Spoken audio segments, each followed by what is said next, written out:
Fox News Sunday anchor Chris Wallace. Chris, I was looking forward to talking to you this morning, and it stuck with me what Brett said there when he was reacting to the news yesterday evening. And I was going to ask you, he said, diehard Democrats, this will put them at ease, this choice. Do you see it that way? Yeah, I think so. She did not do very well in the Democratic primaries, but that's for a variety of reasons. She didn't run a great campaign. But, you know, she is not far to the left, despite what Republicans are going to try to say. There is a certain circuitous route to her position on issues. She was for Medicare for all before she was against it. But, you know, I think she's a reasonably safe choice. That was the obvious front runner. She was the obvious choice. She adds some excitement to the ticket. She's a statement to African Americans and especially to African American women, who are the real solid core of the Democratic Party, that the party does not take them for granted. And so I think she's a pretty safe choice and will energize some women, energize some African Americans, and most importantly, it's a cliche, but it's true, like the Hippocratic Oath, what people always say about the vice presidential pick is first, do no harm. And at least at first, we'll see what happens over the next 80-some days, she doesn't do any harm to the Biden chances to be elected president. Interesting. When you do dig through her stance on the issues when she was running her campaign, some say her views evolved, some say they changed, some say she flip-flopped on some of the issues, especially when it comes to health care. Chris, she was pressed on that very issue on an interview this morning on the Today Show with, she wasn't pressed on this, Susan Rice, who was obviously on the short list to become his VP, was pressed on that issue. And here's how she reacted. One of the issues for her in the campaign was that she was kind of all over the place on the major issues of the day. Well, Savannah, I don't think that's a well-placed criticism. I think, you know, she has a track record, she has a voting record, she's been quite clear.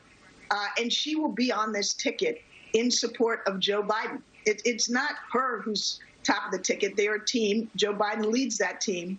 I don't know if you see that as a real strong defense of her changing views on the issues, but is that a sign at how her party will struggle to defend that? I don't think they're going to have to struggle at all. I mean, let's think of who else Joe Biden could have picked, Sandra. He could have picked Susan Rice, the woman you saw right there. Immediately, the Trump campaign would have been all over her. She was the person that covered for the Obama administration on Benghazi. She was involved in unmasking and the investigation of Michael Flynn. They don't get to do any of that, tying the vice presidential candidate back to Obama and the Russia investigation.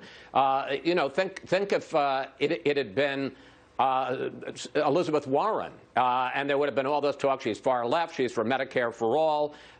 You know, look, there's been a long and not particularly proud history of people who attack the front runner when they ran against them and end up on the ticket, and they got to do a little explaining, and the media has fun with it for a couple of weeks, and then it goes away. I think back to 1980 when Ronald Reagan picked George H.W. Bush as his running mate, and Bush, at the height of the primary campaign, had talked about Reagan's economic plan as voodoo economics. Well, we all had fun with that for a week or two, and then we went on our way.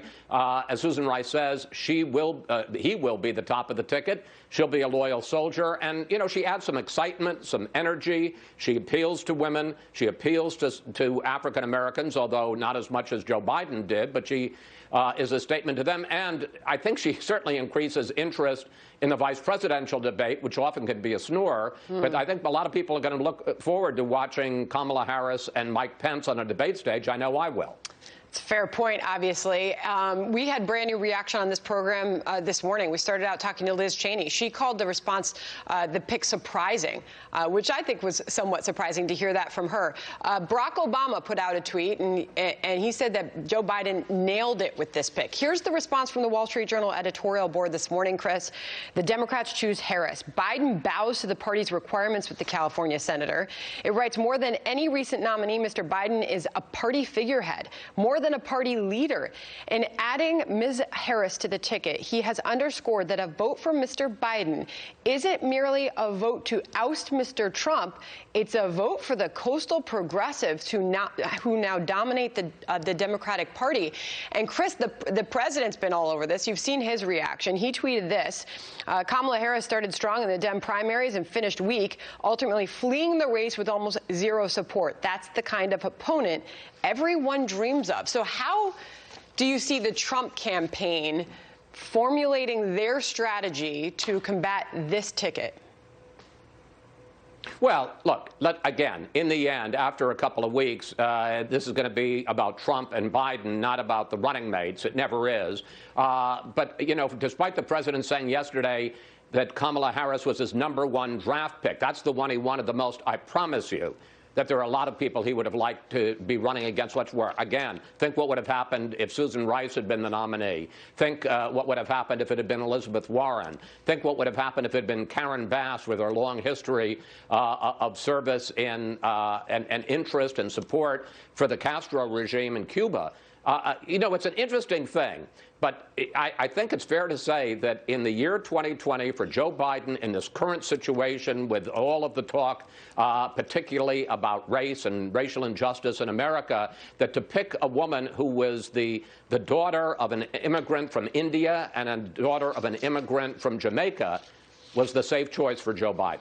Here's the New York Post cover this morning. I'm not sure if you've seen it. Comrade, spelled with the K. Comrades, I should say. To your point just there, though, Chris, in that Wall Street Journal editorial piece, they actually write it's the most appealing.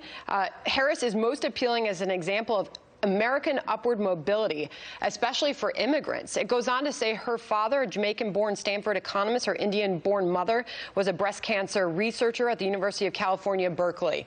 Makes those as strong points in her favor, but then goes on to say, like Barack Obama, Ms. Harris's success is a living refutation of the left's critique of America as an oppressive, racist land. Final thoughts, Chris.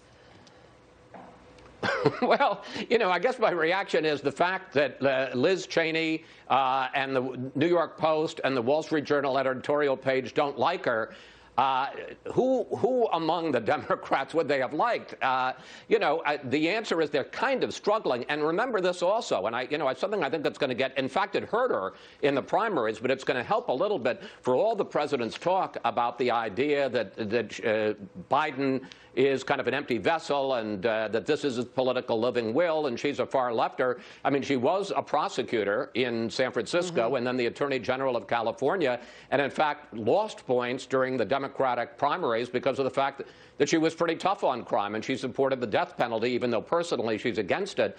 That's going to make it a little bit harder for the Republicans to say that, you know, this is a far left defund the police ticket. Again, think of who he could have chosen and how much easier it would have been for Republicans to make that case. By the way, I don't think Liz Cheney was saying that she didn't like her. I think she said she was surprised by the pick and actually referenced that she's strong and aggressive, siding with Lindsey Graham on the issue. And the Wall Street Journal saying that he checked the essential boxes for his party. It's just questioning how she's going to play in swing state suburbs.